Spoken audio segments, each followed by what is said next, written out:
ಮಸ್ತಾಗಿ ಹೋಗಿದ್ದಾರೆ ಅಣ್ಣ, ಮಸ್ತಾಗಿ ಹೋಗಿದ್ದಾರೆ.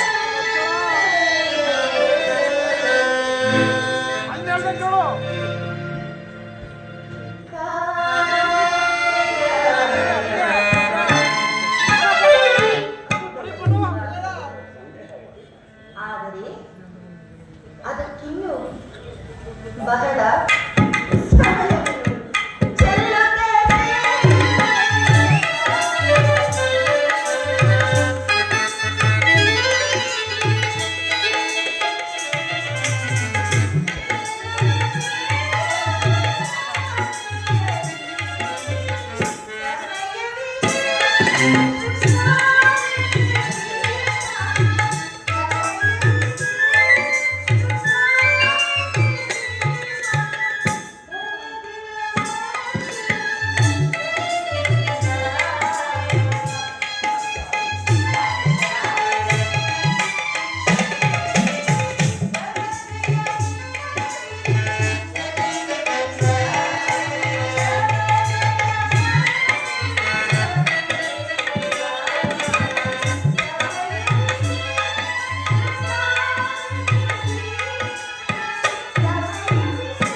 ತಾವೇ ಸಂಬೋಧಿಸಿದಿರಿ. ಇನ್ನೂ ಏನನ್ನು ಹೇಳಿದಿರಲ್ಲ.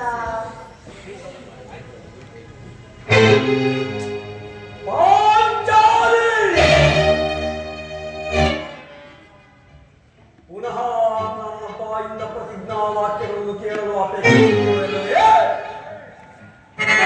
ಪ್ರತಿಜ್ಞೆಯನ್ನು ಮರೆಯುವಂತಹ ಪ್ರಚಂಡ ಪ್ರೇಮ.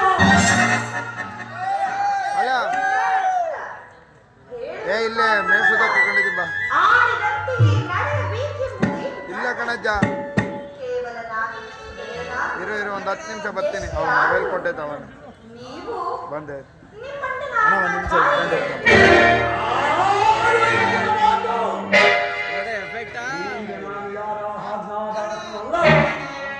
ಶಾಂತಿಯನ್ನು ಬಯಸುವವರು ಸಂಧಿಯ ಪ್ರಸ್ತಾಪದಲ್ಲಿ ತೊಡಗಲಿ. ಅಣ್ಣ ಒಂದೇ 1 ನಿಮಿಷ ಬಂದೆ. ನಾನು ಮಾತ್ರ ಯುದ್ಧವನ್ನ ಆಗುವುದನ್ನೇ ನಿರೀಕ್ಷಿಸುತ್ತಿದ್ದೇನೆ. ಧರ್ಮಪರಾಯಣನಾದ ಯುಧಿಷ್ಠಿರನು ದುರ್ಯೋಧನನ ಅನಂತ ಅಪರಾಧಗಳನ್ನು ಕ್ಷಮಿಸಬಹುದು. ಆದರೆ ನಾನು ಮಾತ್ರ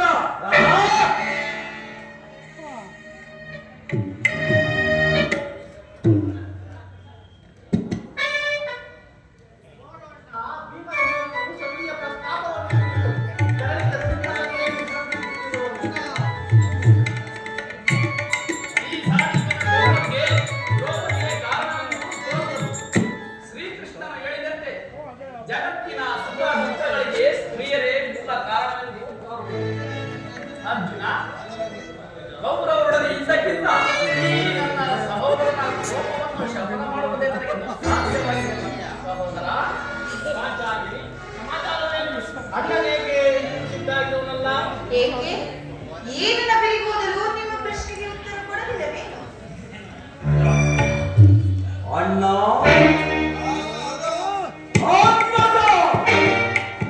ಸಮಯಕ್ಕೆ ಸರಿಯಾಗಿ ಬಂದೆ. ನನಗಾರಲ್ಲಿಯೂ ಪಾಪವಿಲ್ಲ. ಅರ್ಜುನನ ಸಮ್ಮುಖದಲ್ಲಿ ನಿನಗೊಂದು ಮಾತನ್ನು ತಿಳಿಸಬೇಕೆಂದು. ಅದನ್ನ ನಿಮ್ಮಿಬ್ಬರ ಸಮ್ಮುಖದಲ್ಲಿ ಈಗಲೇ ಹೇಳುವೆನು. ಈ ಸಂಧಿಯ ಪ್ರಸ್ತಾಪವು ನಿಮಗೆ ಉಚಿತವಾಗಿ ಕಾಣಬಹುದು. ಅರ್ಜುನನು ಅನುಮೋದಿಸಬಹುದು. ನಕುಲ ಸಹದೇವರು ಅನುಮೋದಿರಬಹುದು. ಆದರೆ ಈ ದಾಸ್ಯಾವೃತ್ತಿಯನ್ನು ನಾನು ಪಾಂಡವರ ಕಾಂತವೆಂದೇ ಭಾವಿಸಬೇಕು. ಧರ್ಮ ಭಿಕ್ಷುಕರಂತೆ